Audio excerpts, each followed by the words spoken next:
All right, well, let's get started. Again, we're doing week 2, chapters 3 and 4. And if you haven't been able to read, that is okay because we try to, you know, create our questions in a way that, regardless of if you have the book, read it or not, joined us in the past, you'll still feel that you should be able to, one, glean something from this conversation, take away something, and then also feel that you can participate. And so before we go into the questions, Jamel's going to give us just a quick high-level summary of chapters 3 and 4. Take it away, Jamel. Sure. Well, actually, these two chapters have probably been the most challenging chapters that I've read in book club so far because I'm not an economist. I really didn't take a whole lot of it when I was in college. Um, and but and he raises some concepts that were new to me. And the other thing, when I say challenging, not just the content itself, but you're digesting the content itself. But I'm a lawyer in Washington, D.C. I represent corporate interests. And there were a lot of challenging thoughts to the way I have thought about things traditionally as well. So I just wanted to share that with you. And before I get into the high level summary, also want to put in a plug for the materials that Robin generates with respect to the topics each week. They're distributed afterwards. I think we distributed them before in terms of a reader's guide. She's put a lot of work into glossaries and extra materials and discussion here. So I find that I learn as much from what Robin puts down, as I do from the books themselves. So I put in a plug for that if you haven't had a chance to read it. So Yeah. chapters go. Were you about to say something, Wes? No. Okay. So chapters 3 and 4. Basically, in these two chapters, we're talking about the challenges of market power and globalization and technology. And with respect to the challenges of market power, the basic premise is this: in a perfect capitalist economy, everybody is supposed to be benefiting from competition. That's what it's all about. But what Stiglitz points out to is that in our capitalist economy, it's not a purely capitalist economy because of the way that it's run. Those that are able to gain market power or monopoly or to avoid competition are able to extract more wealth for themselves or for their corporate interests, and it's not really shared across the society as much. And that's what he says has led to this massive inequality that we're facing right now in terms of concentration of wealth in the highest 1% of the country, as opposed to everything else. So in this chapter with respect to corporate economic power or the challenges of market power, he explains that. He explains how corporations themselves don't want competition, or they might want competition up to a point because they want to get into a market. But once they succeed, they don't want competition. He actually quotes Peter Thiel, one of the Silicon Valley giants, as saying competition is for losers, which isn't necessarily the most free market type of ideology there. He also talks about how the concentration of market power really leads to abuses of labor as well. A big concept here is his distinction between wealth in the country that's generated by productivity, productivity through labor, your actual work, and wealth that's generated that does not contribute to economic growth as much, which is called rent seeking. And he makes the distinction between when a worker puts effort into, or a factory puts effort into building products and those products are sold, they are generating activity for the economy.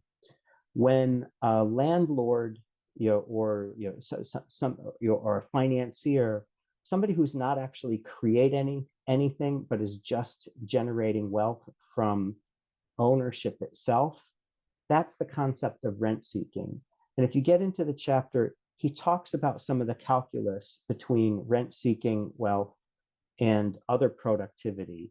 And he shows that if left unchecked, rent seeking activity actually drains the economy and does not contribute to it. And he says that that is something that's happening in our society today. And he talks about potential ways to correct that later on in the book.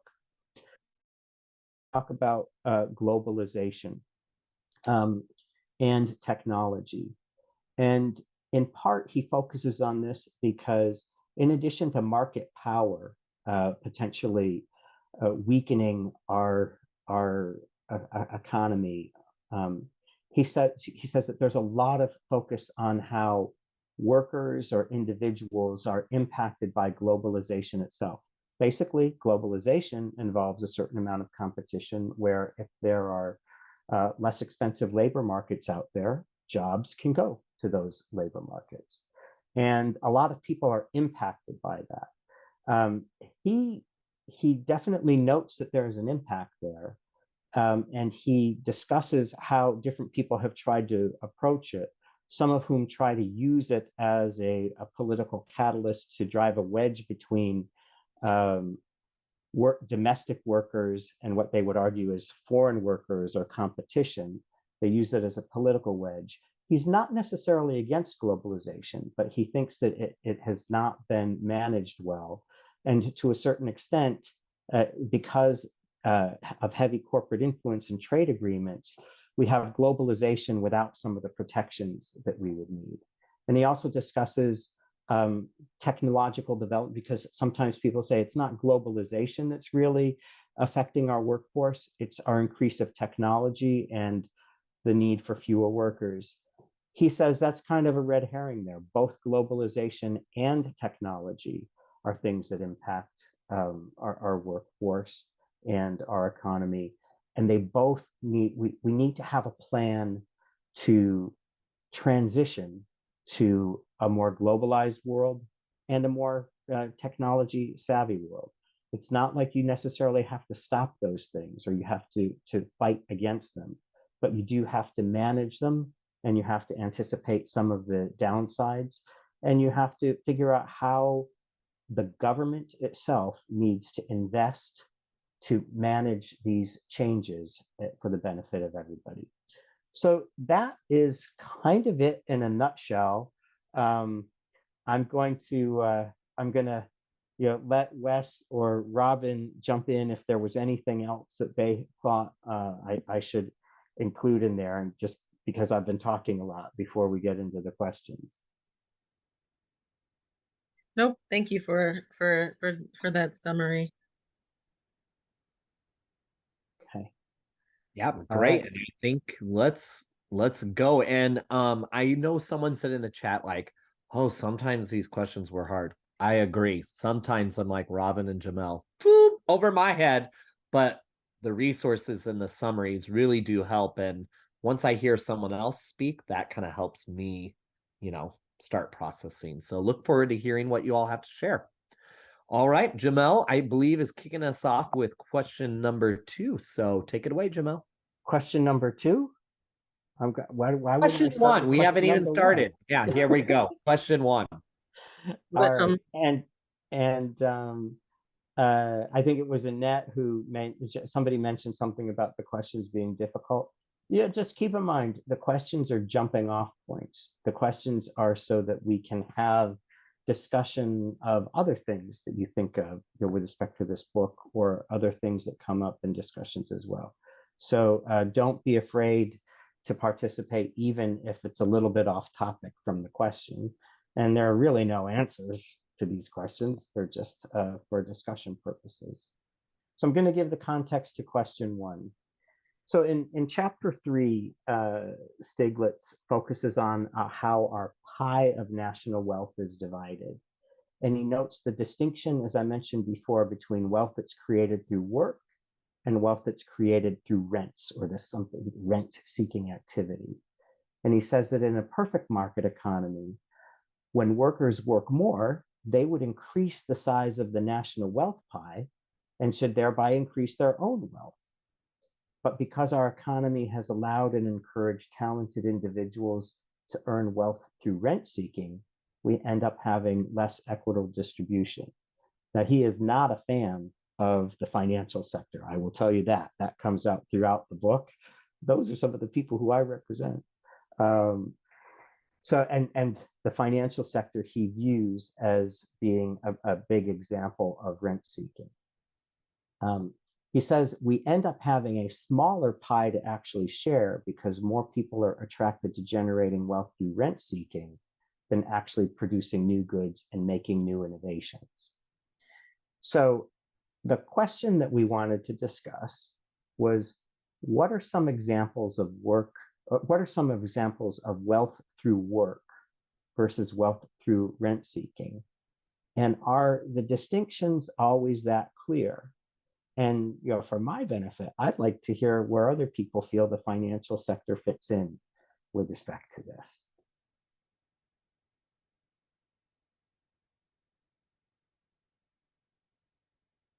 And now, Wes, I can't see hands. How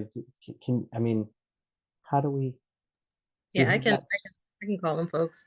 Okay. Annette has her hand up, so I will go ahead and ask you to unmute. Thank you, Annette. Thanks. One of the questions that came to my mind, it's not really answering this, but in one book that I was reading, well, actually it was about Trump, and his advisors were trying to say that our economy has turned towards more of a service economy as opposed to a producing economy, as in like, with factory work and things like that. So one of the questions that I had, and I don't know if we can answer it, is I wonder if service, all this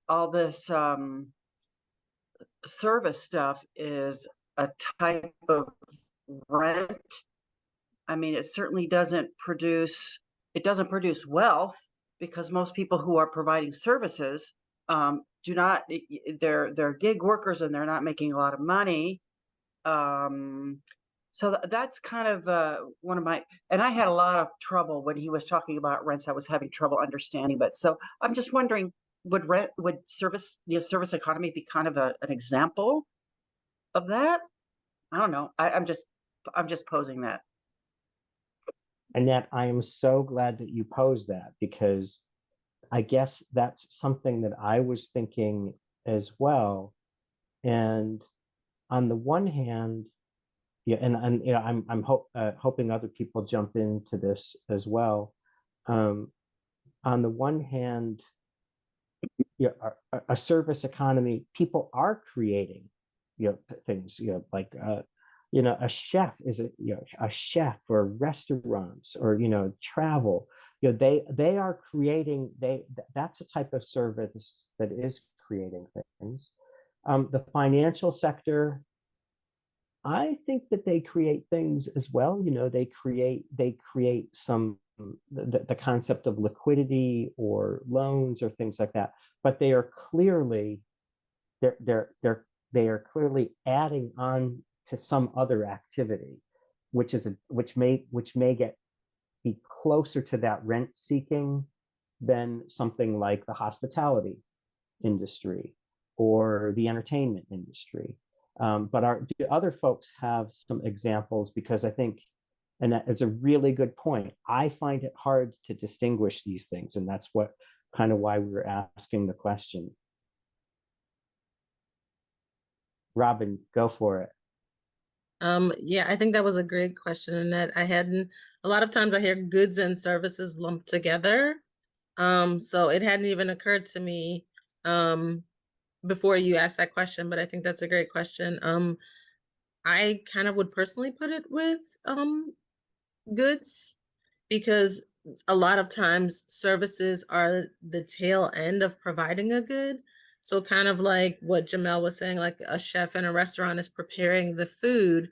So they didn't produce the food, but they are gathering the food that was produced and putting it in a form that people can consume it. When people are doing other types of services, also, like cleaning services, lawn care services, and things like that, they are providing a service to the community in order to help other people do the work that they need to do as well. And I think one of the points, Jamel, to your point about what the financial district provides, it felt to me that Stiglitz was trying to say that there should have been a balance in what the financial sector provides versus what producers and servicers provide, but that because of the way our economy is structured, one side was allowed to basically grow out of control while the other side was left to stagnate. And that's how we got where we are. I feel like we can't have one or the other. We need to come into equilibrium. And because of the way our society is structured, we put more value into work, or we put more value into rent seeking than we do into producing and services.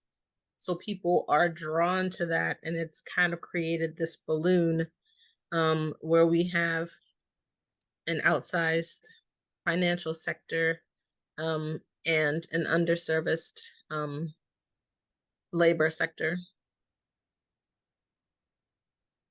Yeah, I think that's right. And when I look at some of the stuff with respect to the financial sector itself, and I can't remember if it's in these chapters or if it's in a later chapter, he kind of talks about the banking industry potentially losing its way, because it was the banks that we were supposed to trust the most, or their whole industry is built on trust.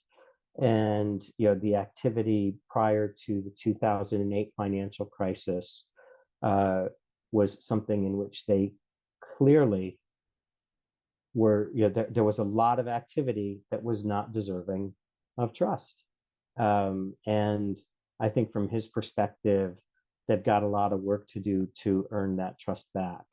And some of the regulation that came out afterwards under Dodd-Frank was meant to provide corrections, but there's still more work to be done there. Other hands, and other thoughts. Wes, is there a way that you can put the faces on the as opposed to the slide, or can we go back and forth with respect to that? For me, it's easier to see hands when I see like a little gallery. Maybe I put it up for the first like 5 minutes of a question. Sure. And then Okay. I could unshare. Okay. Yeah, great. Doesn't look like we have any hands right now, so should we move on to question 2? Sounds good. All right. Robin, take it away. Alrighty. So another concept that Stiglitz talked about was copyrights. So for question 2, well, specifically copyrights and patents and things like that are based on compensating people for intellectual property. So given that, how can artists be compensated for their work if not through copyright? Do you feel that stricter patent laws will stall innovation? Is there a balance? And if so, what does that look like? With respect to intellectual property, how would you distinguish between protecting, say, a pharmaceutical patent versus protecting a copyright, a song copyright?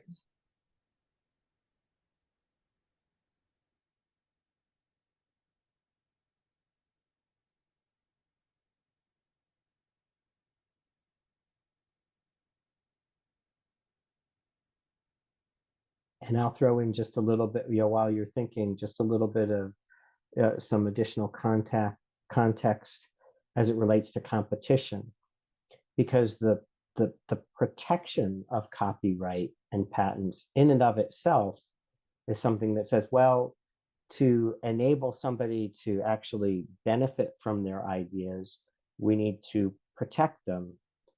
But that protection in and of itself is actually anti-competitive. So there's a tension there. I'll leave it at that. I think somebody's got their hand raised, Robin.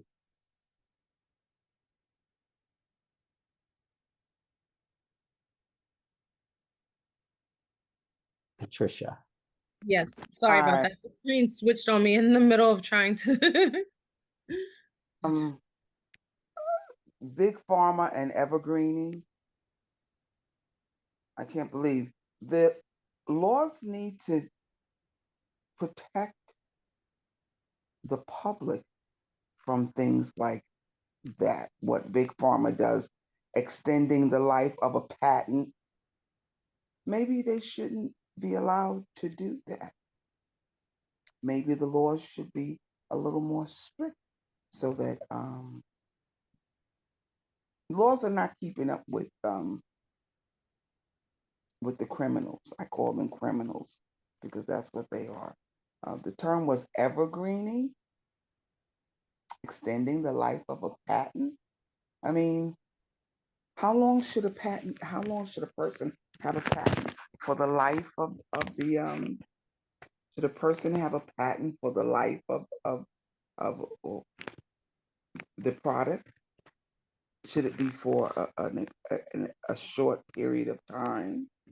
Especially when it comes to pharmaceutical companies, because what they did was to keep the other companies from making the same pharmaceutical that they made. Let's just say you can get that same drug from another company at a cheaper price, and we call it generics. You know, a lot of us can't afford, the non-generic product, so we go to the generic product because it's cheaper. It's keeping us alive, though. It's affordable.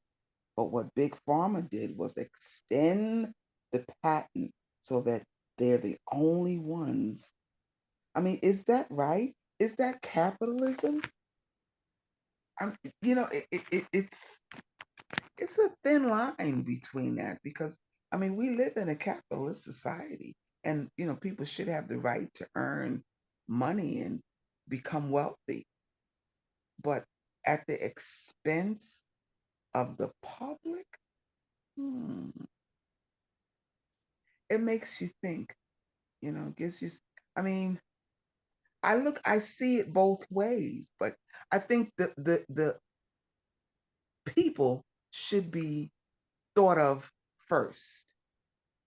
I think if we look at it humanely in that way, then we should have laws that protect the people. And in an instant like that with Big Pharma, it shouldn't be allowed for them to extend their patent, because the patent is helping the public. That's Strongly. that's just how I feel. No, I strongly agree. I mean, that's the role of government, right? Is to be in service of For the people. the constituents, right? But kind of to Wes's point in the chat, those of us who are just kind of like everyday people are at a disadvantage because lobbyists are allowed to have a seat at the table when the decisions are being made, a seat that we are not privy to. And so they get to lend their expertise and their knowledge of how our legal system works and how our patent system works to leverage their views to laws being made when we don't have that same benefit, even though we are the ones that are going to be impacted by the decisions that they make. And as you said, people should be allowed to earn money from their intellectual property, but there comes a line where you cross from earning money from your ingenuity into manipulating our legal system to extract. That was a term that Stiglitz used, was extraction. So it starts to cross the line from simply earning based off of your ingenuity to extracting from the public.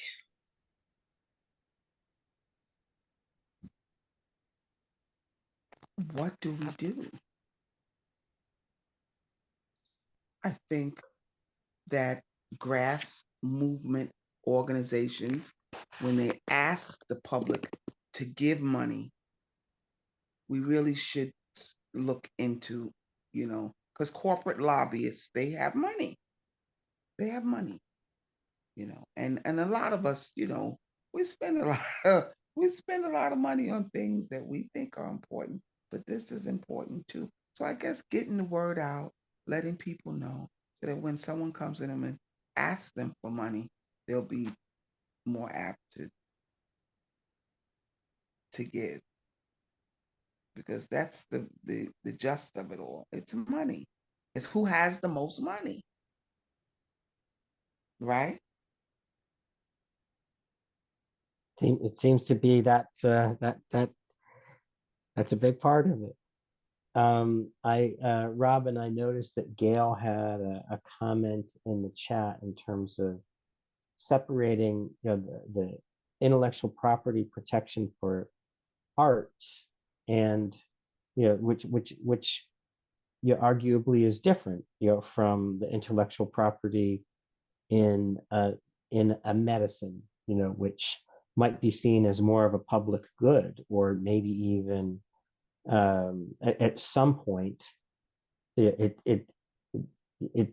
becomes closer to a utility. So the concept of intellectual property protection is that's not bad, but to the extent that it actually prevents, well, let's put it this way: when somebody copyrights a song or a play, they are protecting what they have done, and they are not impeding on somebody else's ability to develop their own plays.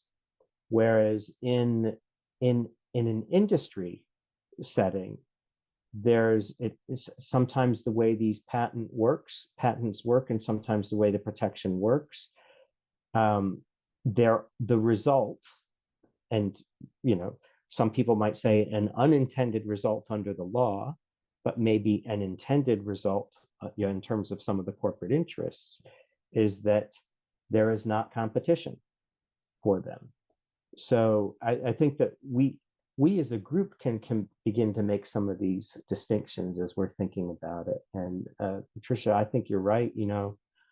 What do we do? Well, sunshine is the greatest antiseptic. The more people understand some of this, the more they will feel compelled to raise issues, to vote. But they do need to organize. So.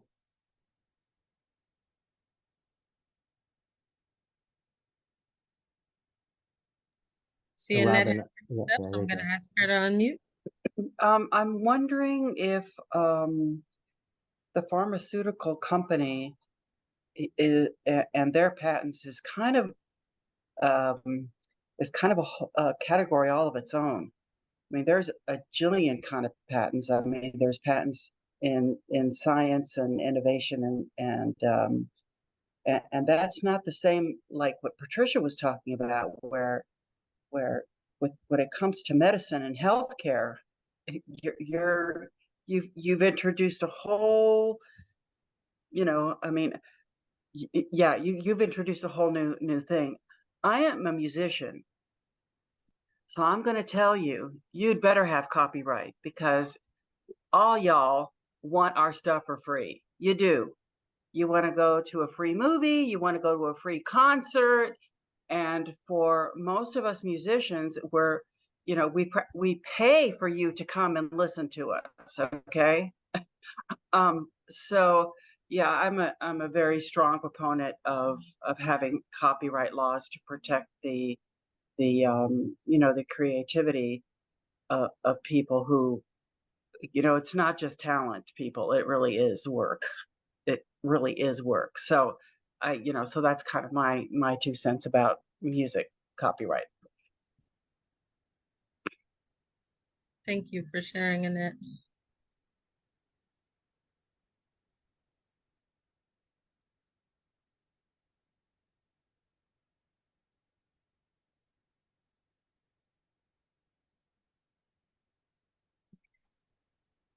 I just have a question.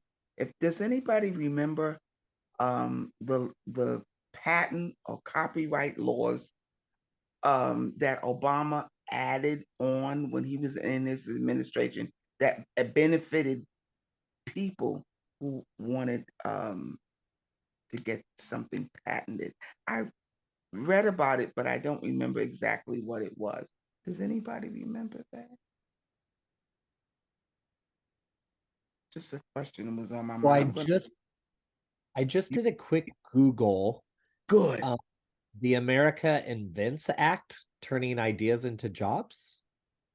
No, I think he did something to protect the patent for what was that about? But tell me what that I'm curious, just for my own knowledge. What was that about? I just put the link in the chat, and I will dig some more as It was yeah. like a protection for oh, I think it had something to do with the uh before, let's say you invented something and you didn't have time to go and put a patent, you know, go to the patent office and get the business part of it straightened out, that somebody else couldn't come in and scoop it up before you did it. Like if you could prove, that's what it was. If you could prove that you created this, whatever it is, before you got to do the patent, it was almost like from from that time, you know, you can go back and it was still, it was just like you had it patented before you actually put the paperwork in. Because a lot of times that happened to people. Let's say you were a songwriter, you wrote a song, but your neighbor heard it, and your neighbor went and got the patent rights for the song and everything and took credit for it. But under the administration, Obama put this into law so that, you know, that wouldn't happen. People couldn't steal your copyright. That's what it was. So, It's true.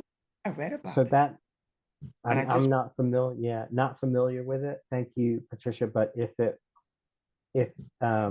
that would be an example of a law essentially trying to enable those that, you know, might not be as big or might not be as sophisticated uh, to or have benefit from the money. law the same way that Mhm. somebody else might have already figured out how to benefit from it, and to prevent those who'd already figured out how to benefit from it from using the law to hurt somebody else. So yeah, that yeah, and I think through this book, those are some of the things that Stiglitz is you're trying to say. There are corrections that we can make We can. to help protect, you know, some of the, you know, to protect those that don't have the power right now, to even it out a little bit more.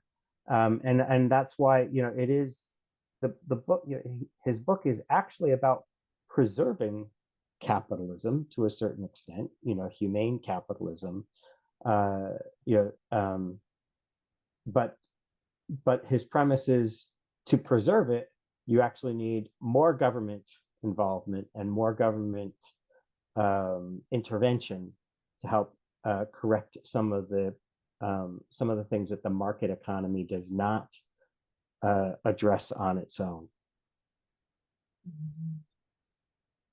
Sorry, I'm talking too much tonight, Robin. No, I mean, that's a great point, because I think one of the important things that we fail to realize when we think about a capitalist society versus a free market society, like the point that Stiglitz is trying to make is that we don't have the free market society because there are so many corporations who are manipulating the system in such a way that they abuse their market power. So our system essentially is not free. Our system essentially is counterweighted to benefit those who already have an insider track through existing money, through venture capital, through lobbyists, to just kind of create this snowball effect that has gotten out of control. So I think that's a great point, because I feel like where he's trying to center in this book is not that we need to get rid of it, but we need to find a better way to make sure that we maintain that balance. And the rhetoric, the anti-government rhetoric that claims that we will be destroying the free market, is actually what allowed it to balloon out of control. Right. That's a really good point. And spoiler alert, like in some of the chapters coming up, he says it wasn't always this way. You know, he basically says we've gone through periods where our imbalances and inequities have gotten way out of whack. And, you know, government with, you know, support has figured out ways to correct it. And he says that's where we are now. And I saw Wes Edwards. I apologize, you had your hand up. If you still would like to make your comment, we can ask you to unmute.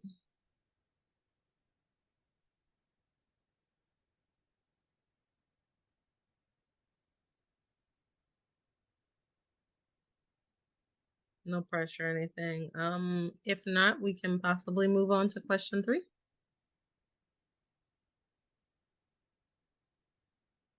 Sounds good. Let me go through the various things I have up. So question 3. Oh, and Patricia, I was reading that quick, and it sounds like on this patent law, they changed it to they changed like the patent laws to like first to file or something like that. And so that NPR article kind of goes into it a little more if you read the you know, the printout of their conversation, but it is an audio conversation. So so question 3. Stiglitz notes that in media mergers, antitrust considerations have been downplayed as long as the advertising market retains competition. But such thinking does not take into consideration how the mergers might impact control on the dissemination of ideas. Woof, struggled there. Should there be other ways to regulate the media sector?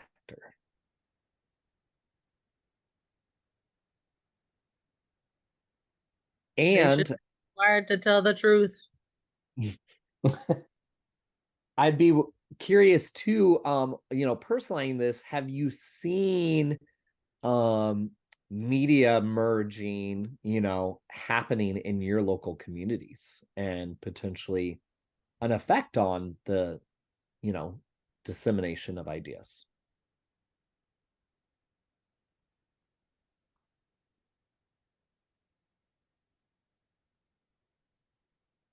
Alrighty, and that's got your hand raised. Okay, people. Seriously, as long as there's advertising is competitive, that means that the media is competitive? That is just stupid. That, I mean, seriously stupid. And that's all I'm going to say.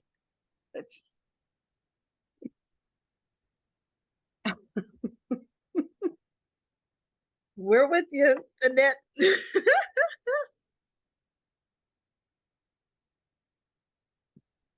Patricia, we're going to get your hand or your mic turned on. I read somewhere in the book where where all these rich guys from the tech industry got together and they formed like a an alliance. So Mhm. did you read that? Anti-poaching. Yeah. So they do that in other industries as well. They did it in the tech industry.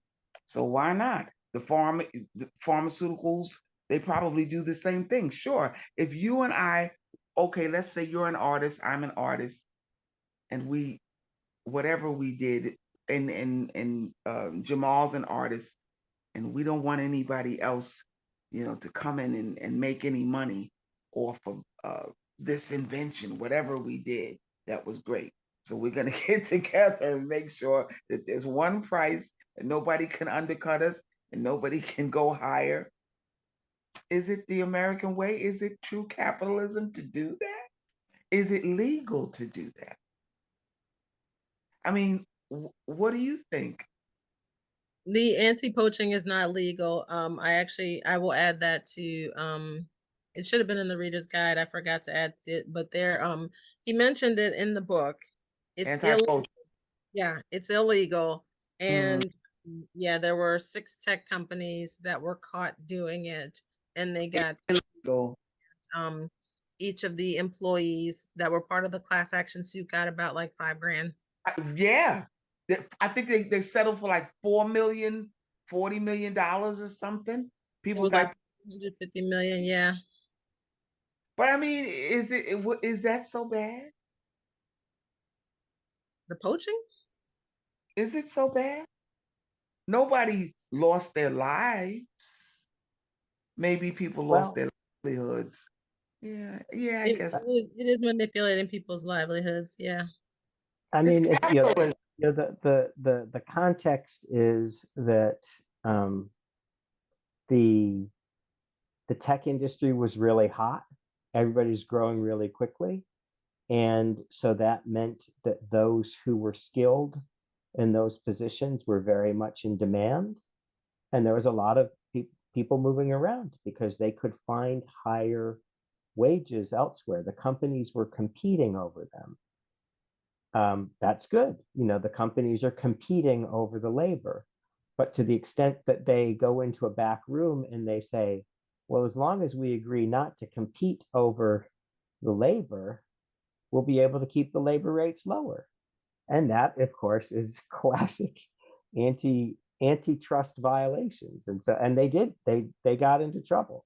Whether they've learned their lesson and they're not going to do it anymore remains to be seen. I mean, that is something, I'm as a lawyer, I am aware of some of those things. And basically you say, nope, you can't do that. You got to have policies in place to make sure that you are controlling your managers so that they are not doing that type of activity. But it was a correction where government had to intervene, and our antitrust laws, the laws that promote competition, Stiglitz says they're good, but we need to be constantly vigilant to update them as people figure out ways to try to get around them. They're there in place and they're very important. And I think part of the reason that he spends quite a bit of time on this in the book is just how important it actually is. And he sees anti-competition as a huge contributor to growing inequity. Sorry again.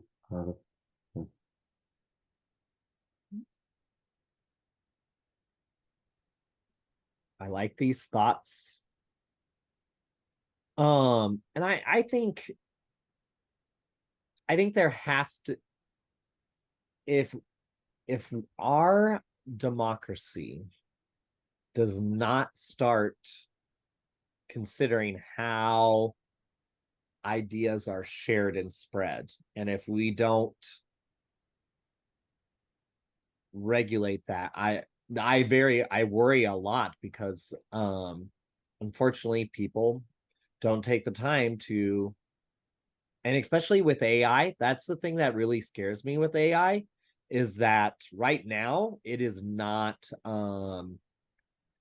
to that level where you can easily, like I was at school training and they were talking about AI, and it was pretty easy to like point out like which videos about like Kim Kardashian were obviously very fake and which ones weren't.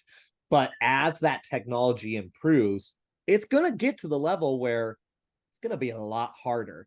So whether that's, an advertisement, a political campaign video, an article, like that's where I get nervous with technology. But like Jamel, you just said, our government has to be able to start turning quicker. But I'm sorry, but when you have a senator who's 90 years old or 80 years old, and I don't want to be ageist, but like, and then that goes to campaign finance reform, and all those things, but that's just where my mind goes. But companies should be held responsible for what content is shared and ideas, in my personal opinion.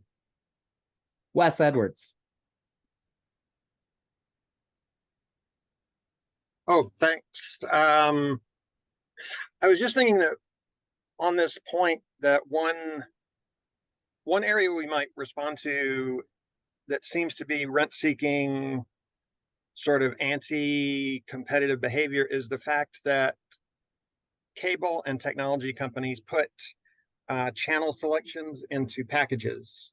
So when you buy one, you buy not one, you buy half a dozen or whatever in your package. One of those is right-wing Fox News, which gets more of that fee from your cable bill than any other, because it negotiates with the cable companies to get a big chunk of your cable bill, your monthly fees. I want to see us say, push back on that and say, we don't want that garbage in our news feed, in our channel selections. Let's buy them one by one. That's more competitive. That's fairer. That doesn't make me feel like I am paying to boost, these false information that's out there. That sort of, I would like to see every progressive Democratic household like pushing back on their cable companies and saying, no, we don't want this in our bill. Agreed. Does an a la carte cable, stream service exist? I mean, I've heard people talk about it, how it needs to happen, but is it out there? Does anyone know? I thought streaming and cable were two separate entities. So like you can get various streaming services, but if you get cable, like live broadcast cable, then you get the bundles of packages together. The bundles of channels together, sorry. Yeah, and I have streaming too, but I mean, it's pretty much, it's the channels are, yeah, there's packages, but yeah, the channels are just kind of substandard. It's not like I can say, oh, I want BBC American News and that's it. So I know on streaming you can't pick and choose, but I like that idea, Wes. Any other final thoughts on question 4 and in terms of, media mergers and the consequence of how those mergers impact the control of information and sharing of info? Do we have anybody from North Carolina with us tonight? I didn't see. Robin. Oh, Robin, of course, Robin. So, I went to North Carolina Journalism School, and one of the things that is a really proud tradition in the state, or had been for many years, was independent journalism within each local community. And there were tons of small town newspapers, with editors that had grown up in a journalistic tradition, producing really good papers. But I think a lot of these smaller publications have either sold to a bigger group or gone out of business. And when you don't have that when you don't have multiple sources to go to, it you know, people are affected by that. And I think what people are seeing now, even in middle market cities, is that they don't really have much local news. It is, I mean, there's some, but so much of it is things that are coming from a national syndicate, and the syndicates, some are going to be more conservative than others. If you're in a market that's dominated by a conservative one, that's going to have an impact on the type of content that you read. Yeah, I think so that's, yes, very accurate. I remember seeing a few years ago about how a lot of the local newspapers themselves had been bought up by conglomerates. So even though they still carried their names, they were owned by a single company across many regions. And another unfortunate consequence that we're facing nowadays is just the cost of news. Um, a lot of trusted sources are starting to have paywalls. Um, a lot of times when I try to read an article from the New York Times, I will hit a paywall. And even though some people may say it's low cost for someone who doesn't have a lot of disposable income, if they have to make those choices, that's a low cost that they're potentially not going to bear. I am in a county that fortunately allows us online access to uh, news sites through our county library.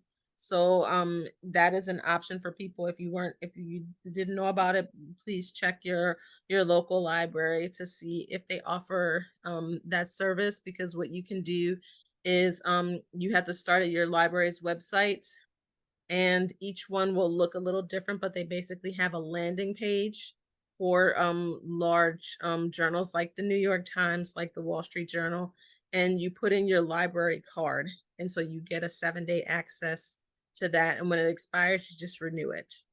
And so it's free to you that way. That's another thing that is incredibly unfortunate. Just what we're talking about now is, the cost of access to information. Public libraries provide that, and a lot of libraries in rural areas are being shuttered. They're being having less funding. They're getting a lot of attacks from conservative organizers to limit the services that they offer and also the materials that they provide. But if that's something that you can get access to, please try to use your local library.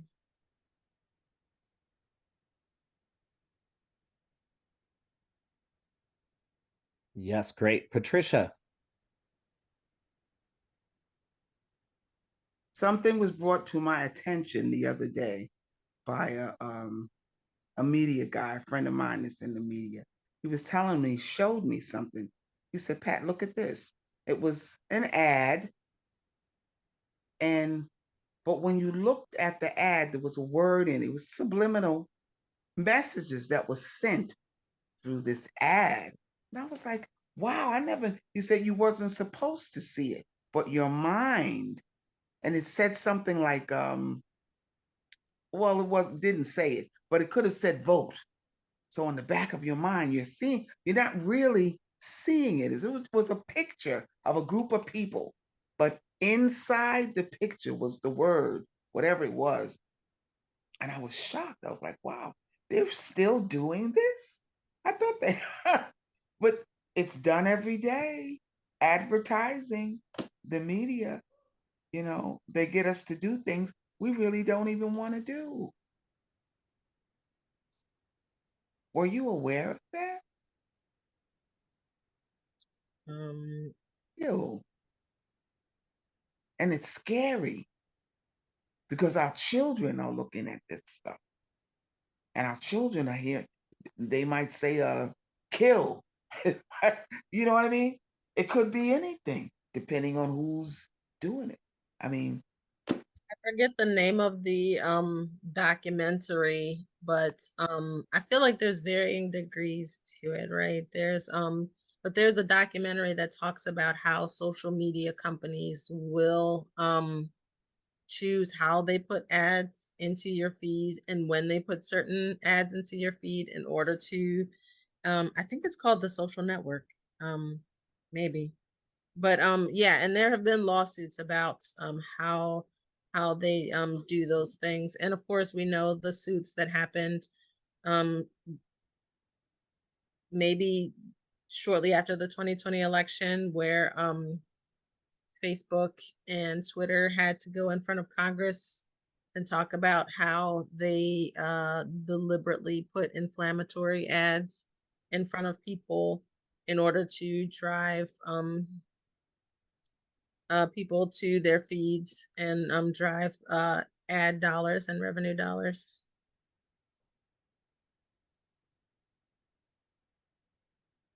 Social Dilemma. Social Dilemma, that's what it was. Yeah. Social Dilemma. Yeah. I I was was trying gonna to find, oh, put thank the you. link in the chat. Thank Have you. that if you have not. Very I good. give a nod to NPR though, because they're always like, just a heads up, Amazon gives us money, but we're still gonna read them for filth. Yeah, they do well at that. Yeah. Well, and and I think that too, I think while I would love to see us hold, media companies and social media responsible, but I think it's critical that as, adults and our ability to interact and, share wisdom with young people, and then especially in our education, that digital literacy and creating that competency of how to be a good digital citizen and is so important. And I mean, I remember when like the fad or thing was, oh my God, Justin Bieber died.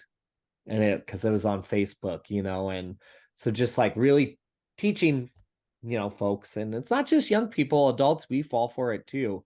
I get an email every day from a company, and there was like a Canadian rapper who it went viral that they had died, and someone hacked their Instagram, and a BB News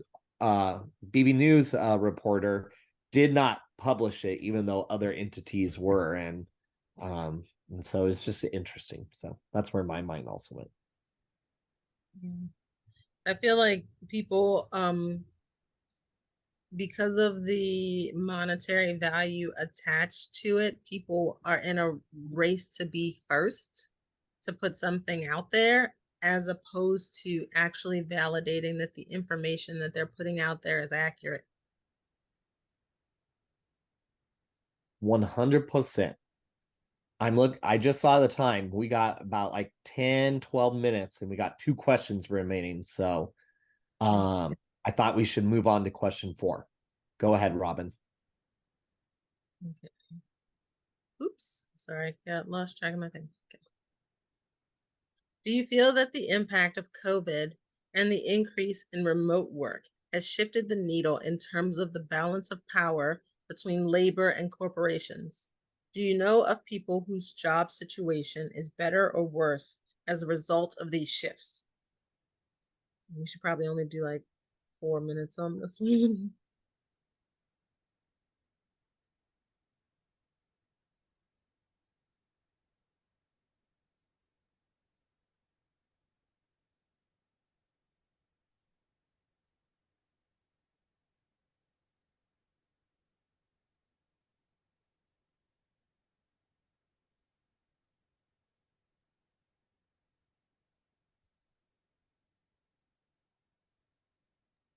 I was trying to find the raise hand, but it's hard when I'm the host. There's a lot of buttons. But I think at least from, looking at it from an educator standpoint and whatnot, and I think it would transfer. Obviously, teachers were not working from home, and thank God it was miserable.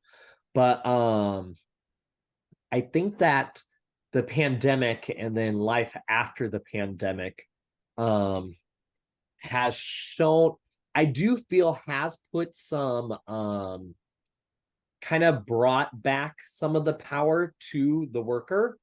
Does that mean that we're true, especially, as companies are again seeing record breaking profits? And I have to remind people, when we say record breaking profits, that's not like just record breaking, like, oh, grew from this percent to this in the last year. No, they are making like way more, billions and billions of dollars of more in money. And so I feel that it's an opportunity for our society to truly back workers, and especially through what many workers had to go through in the last 2 years.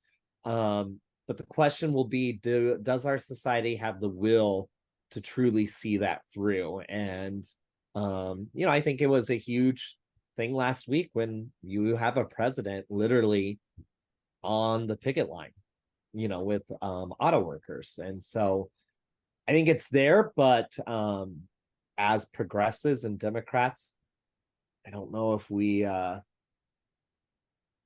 take advantage of those opportunities. So that's my thoughts.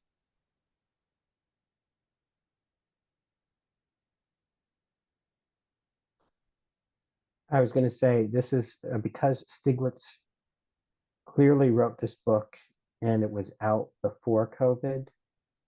It'd be really interesting to see, if we do have him as a guest, or if we have a proxy, as a guest, it'd be really interesting to ask,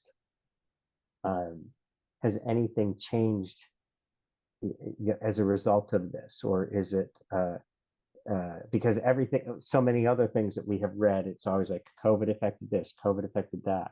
This is, I think, the first book I've read in a while that was not talking about the impact of COVID, because it was written beforehand, but it's kind of impossible to not think about it. Wes, Annette has her hand raised. I'm aware, there was a lot in the news about a lot of people making huge changes in their work at the beginning of COVID. And a lot of people said, gee, I don't have to put up with this. I'm moving on. I don't know that that's still going on. That's a good question. And Wes, I do have to tell you that one of the things that I used to tell myself about COVID is I'm so glad I didn't have children in school. I wasn't teaching anymore, that I had nothing to do with school, because those couple years have to have been just awful. So my hat's off to you. That was just that my children had school, my grandchildren went through all of that, and it was just awful.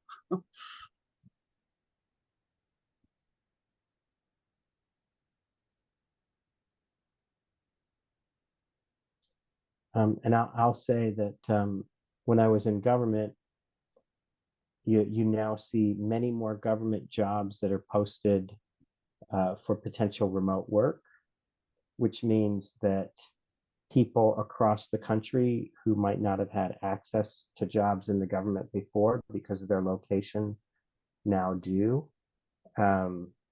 It's something that maybe can help address some of our rural urban divide, but it remains to be seen how some of that works.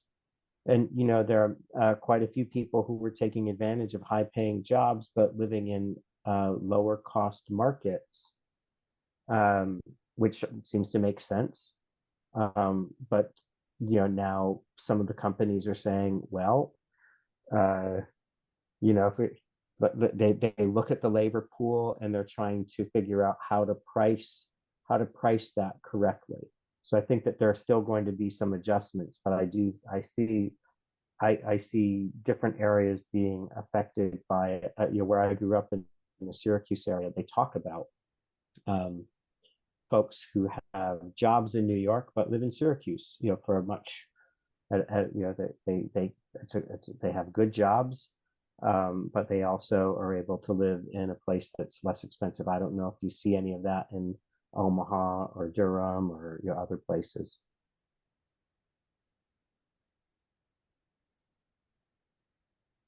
Yeah, tech is really big here.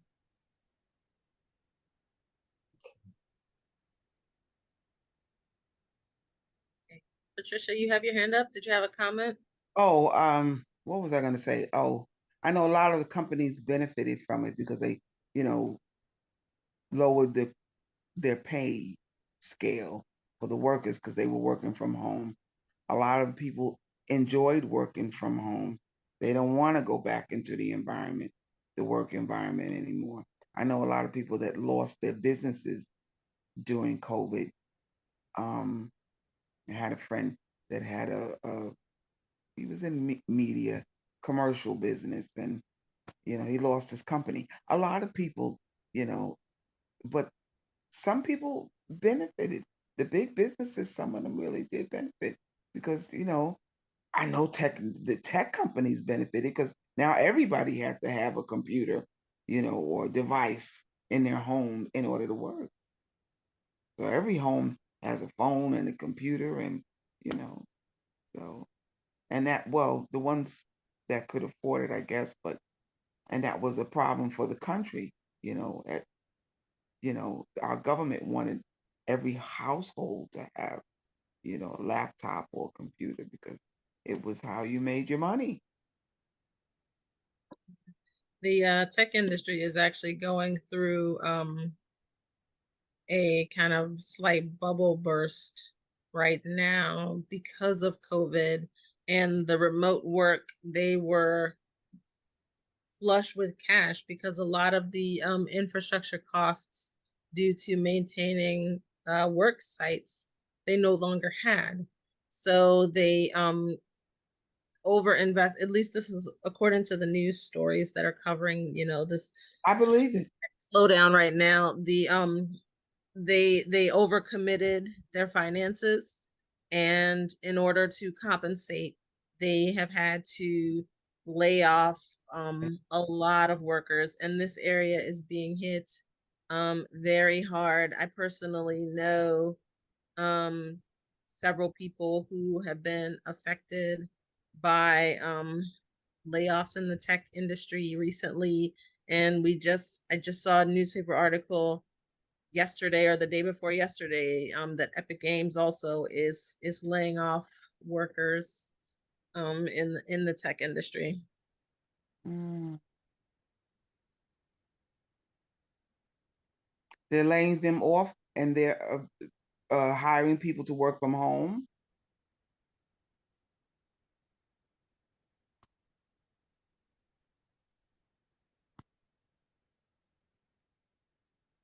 Robin, did you hear Patricia's comment?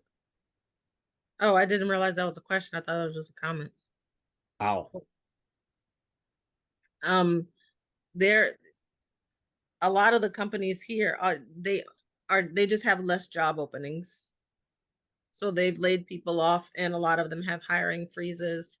And they are recalling some of their previous job openings and positions. And the way that that's impacting a lot of people, it's especially hitting people who are coming out of school right now, because a lot of an entry into tech work would be associate's degrees, and a lot of those jobs that were previously only requiring associate's degrees are now requiring bachelor's degrees. If it required a bachelor's degree, it's now asking for either a master's degree or several years of experience, when those same jobs 2-3 years ago did not have those requirements.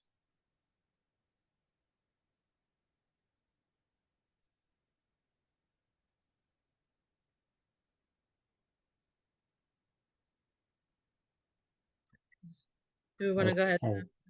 Yeah, so we've got one more question, and I'll go through the context really quickly, and we probably won't be able to get into too much of a discussion of it. But this gets back to the notion of globalization. And as we said before, his concern is that it hasn't been managed well. And some of that management is to try to figure out when there is a big shift in the way we work or the way jobs move around, how can we take steps to ensure that we maintain workers' rights and dignity? What are some strategies to provide alternative work for those affected by a decline in labor? And because we talked about the fact that sometimes certain folks have used globalization and treated it as an enemy, they almost do it in a way to kind of divide workers, domestic and foreign or immigrants. Is there a way to talk about globalization so that it doesn't slip down into the path of dog whistling rhetoric? It's actually distracting from the underlying imbalance between corporate short-term interests and long-term benefits for all. So that's a mouthful at the end, but Patricia, I see you got your hand raised.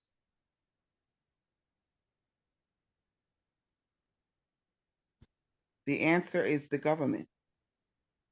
The government needs to create jobs. The government should create jobs because globalization robbed the United States of America of tax revenue. Think about it. Globalization robbed the USA of tax revenue. So the government needs to create jobs so that they can get money. That's just my opinion. Yeah, and that is in line with what Stiglitz says, that there are times when government, although there's a lot of rhetoric that more government is not a good thing, or that's what people, that's kind of a mantra. The reality is that government has stepped in the past to create jobs and to invest in infrastructure, and in investing in infrastructure, creating jobs.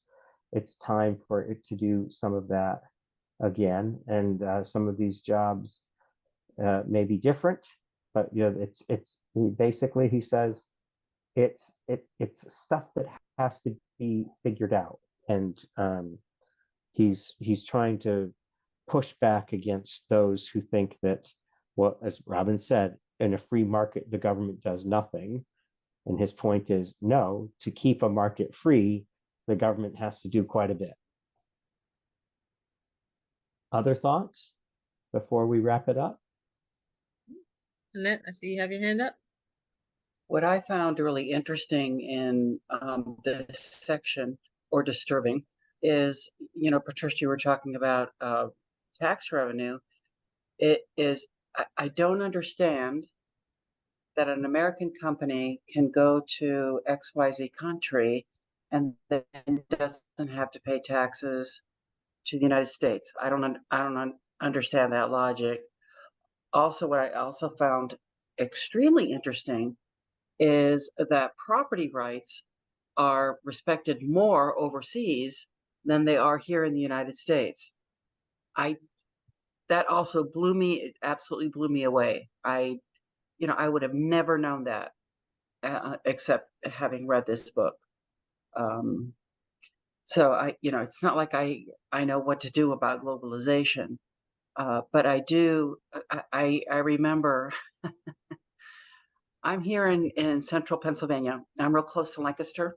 Lancaster is a big Amish center, so there's quite a bit of commercialization around the Amish section. So you go into an Amish store and you see these little Amish tchotchkes, and you turn it over and it says made in China.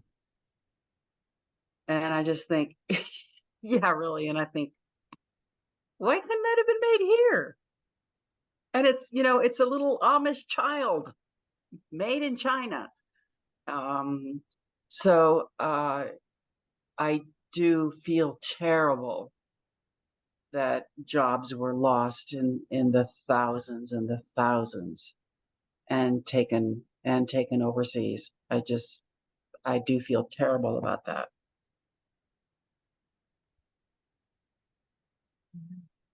I think Yeah.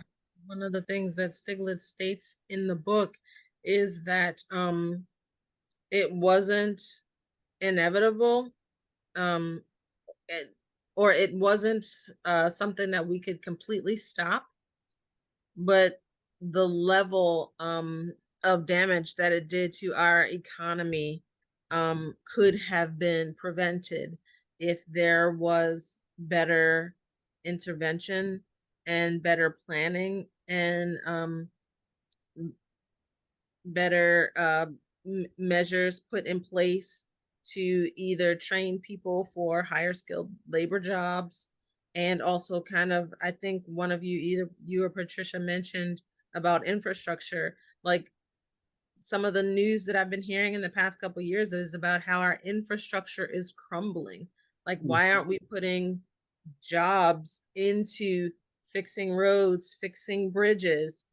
Our public school teachers are in classrooms where there are like 30 kids, 40 kids to a single teacher. We need educators. There are jobs here, but people don't want to do those jobs because, like we were talking about before, it's so much more profitable in these rent seeking types of sectors, or we've made it so untenable for people to want to do these kind of public service and infrastructure jobs because we undervalue them and we underpay them, when those are viable jobs that we need in every community. Patricia, I see you have your hand up. I'm gonna ask you to unmute. Oh, he mentions globalization, how it affects low-skilled workers. You mentioned that as well. Everybody's not educated. Like you said, maybe we should educate people more so that they're always going to be low-skilled workers, and globalization impacts them in a big way. There are no jobs. All the jobs are going to be highly, you're going to be for highly skilled workers, and they're going to be shipped overseas. So they have to eat. What happens when low skilled, uneducated people can't find work? They become a burden to society. Maybe the crime rate will go up. So I think government intervention is definitely the answer. And I think I'll just say, those are some things that we get into in the coming chapters as well.